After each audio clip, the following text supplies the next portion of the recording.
ഒന്നും രണ്ടും അല്ല, കുറേ സ്ഥലങ്ങളിൽ ഇടിഞ്ഞതാണ് ആശങ്കകൾ. അത് 100% പണി തീർന്നിട്ടില്ല, ശരിയാണ്. പക്ഷേ ഈ സാന്ദ്രത കൂടിയ കേരളത്തിന്റെ കാലപ്പഴക്കമുള്ള യാത്രായാതനയ്ക്ക് ഒരു പരിധിവരെയെങ്കിലും പരിഹാരമാണ് ദേശീയപാതയെന്ന് ഏതെങ്കിലുമൊക്കെ വിശാലമായ സ്ട്രെച്ചുകളിൽ വണ്ടി ഓടിച്ചവർക്ക് മനസ്സിലായതാണ്. എല്ലാത്തിലും രാഷ്ട്രീയമുണ്ടെന്ന് സത്യമാണ്. പക്ഷേ പെറ്റി രാഷ്ട്രീയമില്ലാതെ ധന്യമാവേണ്ട ഒരു ഉദ്ഘാടന പരിപാടി, ആ പരിപാടിയിൽ പങ്കെടുക്കേണ്ട ഏറ്റവും പ്രധാനപ്പെട്ട ഒരാളെ ഒഴിവാക്കി.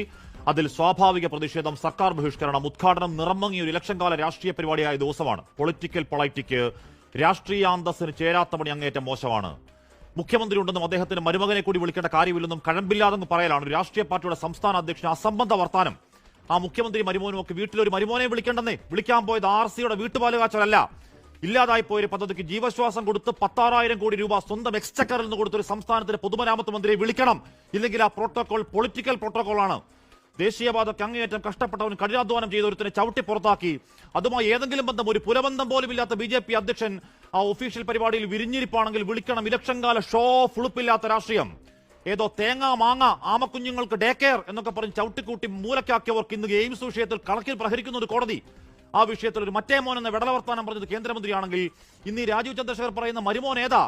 എട്ടും പൊട്ടും അറിയാത്ത ഈ കുട്ടികളുടെ ഈ കാലത്ത് അന്ന് 8ാം ക്ലാസ്സിൽ പഠിക്കുമ്പോൾ ക്ലാസ് ലീഡർ, പഠിക്കാൻ സമർത്ഥർ, SFI കൊടിയും പിടിച്ച് സമരത്തിലിറങ്ങിയ മെലിഞ്ഞു നീണ്ട വിദ്യാർത്ഥിയെ പറ്റിയാണോ?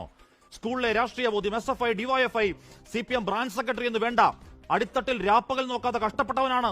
ജനത്തിന്റെ വേദന അറിഞ്ഞ രാഷ്ട്രീയക്കാരനാണ്. ഏതെങ്കിലും അമ്മായിയപ്പന് വേണ്ടിയല്ല, ജനത്തിനു വേണ്ടി അസംഖ്യം സമരങ്ങൾ, പോലീസിന്റെ ക്രൂരമർദ്ദനങ്ങൾ, ചീറ്റിയ ചോരയിൽ നൂറ്റിക്കണക്കിന് ദിവസങ്ങളെ ജയിൽവാസങ്ങൾ, ജനായത്ത വഴിയിൽ നേതാവായ രാഷ്ട്രീയക്കാരനെ രാഷ്ട്രീയം പറഞ്ഞ് എതിർക്ക്. അല്ലാതെ മരുമോനെന്നൊക്കെ അരാഷ്ട്രീയം അശ്ലീലം അധിക്ഷേപിക്കാൻ ആ കേന്ദ്രം നൂലിൽ കെട്ടിയിറക്കിയ അടിത്തട്ട് രാഷ്ട്രീയം അറിയാത്തൊരു ശതകോടീശ്വരൻ കോർപ്പറേറ്റ് CEO അധ്യക്ഷൻ രാഷ്ട്രീയമായി തൽക്കാലം വളർന്നിട്ടില്ല.